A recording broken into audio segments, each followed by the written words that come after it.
let's carry on and do part 2, because my part 1 came to a very abrupt end, which is the story of my life.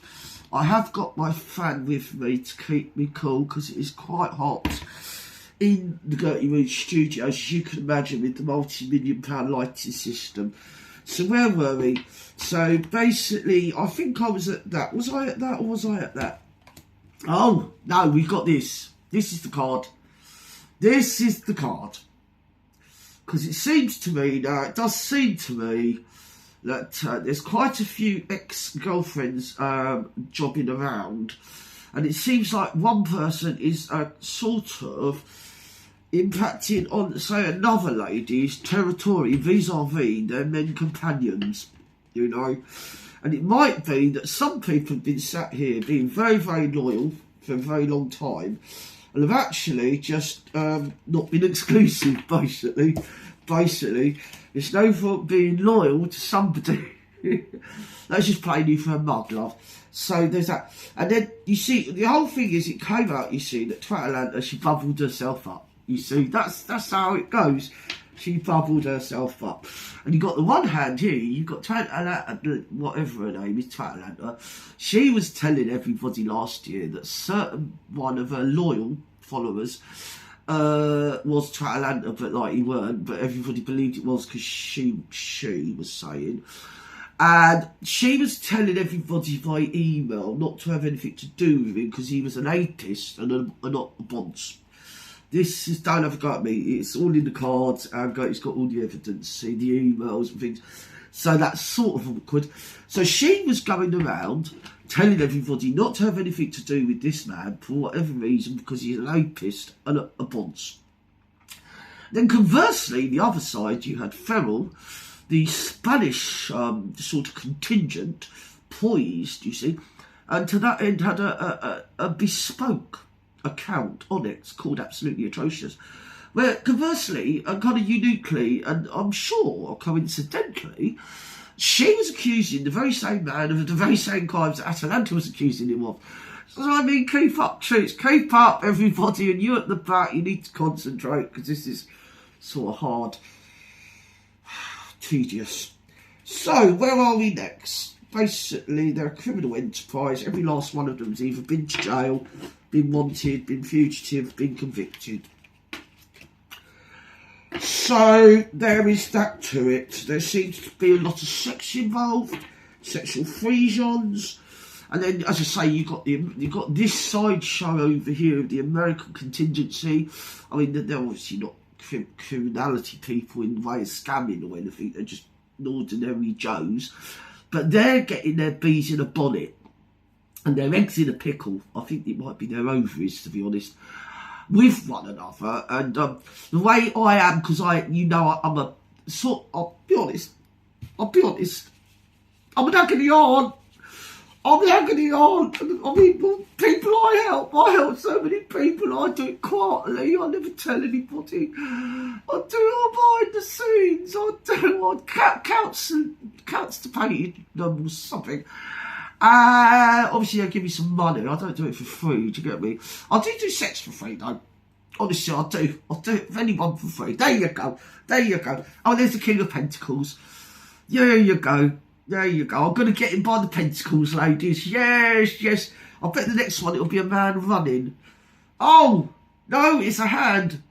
It's a hand offering him a big stick, which you need to beat me off. There you go. So anyway, don't give it to Johnny Depp though. Actually, I am pretty tired because Johnny's been keeping me very busy lately. And I've obviously been two-timing in with John Lydon, but obviously I've signed an NDA. So I can't tell you about the blowing I gave him at the Dorchester last night, and just had to get the train back this morning and only just made it. Because if I did say that, I'd be breaking the NDA and I'm probably going to get myself imprisoned. In which point I will go trans man and get myself bunged in a man's prison, and I'll just spend the whole sentence bothering all the men. They will be crowded in one cell at the end of the bloody young way, wouldn't they? They would. And I'd be spread out. I'd have like a suite of rooms all to myself.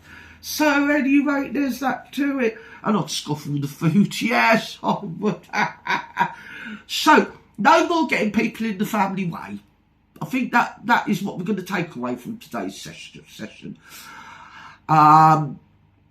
Because, you see, you shouldn't really be treading on other ladies' men, even surreptitiously, or sneakily, or even when you... I mean, when does that even work? Come on, ladies. We live in the real world. When a mate of yours that you've been collabing with and she's sort of like your bestie says to you, do you mind if I friend one of your male coterie and you say, knock yourself out? We, sensible women, know that means at your peril, bitch. Keep your hands off my male coterie. You got your own male coterie, you leave my male coterie alone. And while you're at it, you can stop going around saying that I said this and they said that, and also she can stop saying that you said this and you said that. And then you've got the other one, whatever her name is. She knows everything about everything. She knows who said what to who, when, why, where, and for what reason, but everyone's lost the will to live about.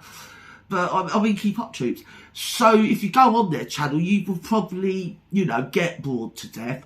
And at the end, click off being none the wiser, which is probably a unique position. Is it a form of therapy? Could it be something like when you're going into a trance, maybe, and you're sort of transcendental, dentist, like something with it? Do you think that might be it? I think it might be. Is it like ASMR, auto-sensory motor skill thing like that? I think it might be. Because when you get a load of people saying, yeah, but you said this and they said that, which you all do, and as I say, you can't really keep the moral high ground when you're just like as petty-minded. So maybe the best thing is to leave everybody's male members alone, to start with, tick. Get on with your content on your channels, tick. Don't be talking about stuff and then doing it yourself, tick. And try and stay virtuous. Like what eyes? I mean, they did ask me, I'll be honest, I have been invited to the Vatican. I have been. But that's another thing I've signed an NDA on. So I can't, do you know what I mean, tell you about that time. I was on my knees though. I did get down on my knees. And he said to me, he said, Jinsey, he said, just pray even harder. Just keep praying harder. And I did. I just prayed so damn hard. I did. And then he said, you must come again. There you go. So, and I said, so must you, Your Honour, whatever his name is. And so that was a time, but obviously I can't talk about it. But there was a restraining order, so I'll tell you that another time. And I'm not sure how that come about. I think he did get a bit of a sore, generally, with my revigorating therapy, rejuvenating. So who are we here? Oh, we got that. The Empress. Wonder who that could be, because it's certainly not Ems. What have we got here? Oh, we've got some hidden cups. We've got something rising in the background. That's probably Charlie Manson. Now he's got his hands back. That's all she's ever wanted. All she's ever done is Atalanta and Ren and all the rest of them. She's just wanted to destroy him. She wanted to destroy him. She did. It was a sad tale. She wanted him to be in the family way. She probably wanted him to be sent to the Magdalen laundries. But what she wanted to do is just step in and be the last man standing when his whole world was completely destroyed. And there she was, like a memory from the past, white knighted, probably naked, with those huge great fucking legs. I was going to say horse, but it would have to be an oxen, wouldn't it, if you said that? And come riding in and be, as I say, the last man standing, and I could just hold hands and wander off into the sunlight, sunset, or whatever it is they get up to. There won't be much sunlight once you factor her in. So that would be probably the main blot on the landscape of that theory. But yeah, so just destroy him just enough that she'll always be there. And of course, he was supposed never to find out that she was behind it all, but she's always been behind it all. We've all known it. She's been bubbled up now. I've got the evidence as well. And we're doing like authority type, you know. Well, say we, I'm not, you know. Got you in studios and a team of technical legal people are doing things. Because you can't just like go around make, oh God, I'm so gorgeous. I am gorgeous. I don't know why that Australian bleeding old thing. Did you hear? She did eat a pack of dingoes. She did. She did. They were trying to run away. But she tries to copy me, but you can see I'm the real pink lady. I really am. So there you go. And I hope you've all, have you learned something? Maybe what we can all take away is that people say stuff, and most of it's bullshit, and a lot of it is best dealt probably privately, but when it's dealt with publicly, no one can make head or tail of nothing, so it's probably best to he said, we said, they said. And what Gertie used to do is just hop between channels, you see, so then you find out what their side of the story is, what the other people's side of the story is, and in that way you get actually more subscribers, because some just come like Alan. Ferrell sent Alan over, and Alan left a message on Gertie Rude's studio comment thing, and said, do you know that your son, like her son, and her husband killed themselves because she's so ugly and vicious? That's what Alan said, and he did say that he'd been sent by Ferrell from the continent of Spain, the Levant. That's how far he flew. Scuttled like a little... Do cockroaches have wings? Because he was pretty quick off the mark, and he got inside Gertie Rude's phone. Somehow he did, and he was really, really unpleasant. But she started crying. Obviously, I had to pretend to give a shit, you know what I mean? But I couldn't stop laughing. It was funny. And he really hurt her feelings. So that was really good, Alan. Well done. And obviously, her blood pressure, got high blood pressure, the old bitch. So the more rude, nasty, spiteful, downright mean, cruel comments people can leave, keep leaving them, because if she does die of heart attack or stroke, I get to inherit the multi-million-pound studio with all the lighting and everything. I'll keep telling you, I'm flogging a dead horse. And I want people to now begin to realise that I am, in fact, de facto, officially, Gertie Rude's Ron Swanson. There you go, I am Gertie Rude's Ron Swanson. And without all the hectic music that makes your brain go buzzy because he keeps talking over it, and not even at a nightclub type of vibe, and not being funny, Ron, even if you're at a rave, somebody would have knocked you out by now. Keep pissing around with the music and overlaying it with words. Nobody wants that. Play the bloody music, let's bring another one in, play that one, oversperse it with another one, keep the yatta to a minimum. Don't advertise it as a video where you're going to talk about stuff and then it's just a rave. Basically a rave.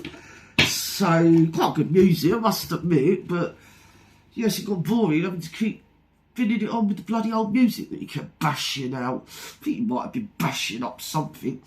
Do you get me? I think you were. I think you were. I think you were having a nice time. You were having a nice time. It's just nobody else was, Ron. So I think I'm going to be a better Ron Swanson than Ron Swanson. I do. I really do. Do you like my new thing, my neckerchief? It's nice, isn't it? Anyway, I'm going to leave you to it. Now, whatever you do, people, don't allow people to come into your life and get you in the family way.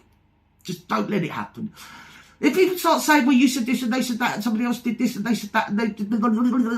Just ignore them because they're bloody maniacs. They are maniacs. Michelle, you should just concentrate on your outrageous comedy, which is really funny. You're very left field. You're very witty, ad lib. Gertie Rude has actually challenged you to a live with just you and her, where you can bounce off each other like a latter-day sort of Derek and Clive. Or dare I say, sort of Will and Grace, you know? Or somebody like that. And not Seinfeld, though, because Gertie don't do Seinfeld. It's boring. So if you want to do that, we could do that with Gertrude's studio. She just let her know, and she'll turn up with knobs. Oh no, not your knobs, darling. She won't touch your knobs. Not in front of you, anyway.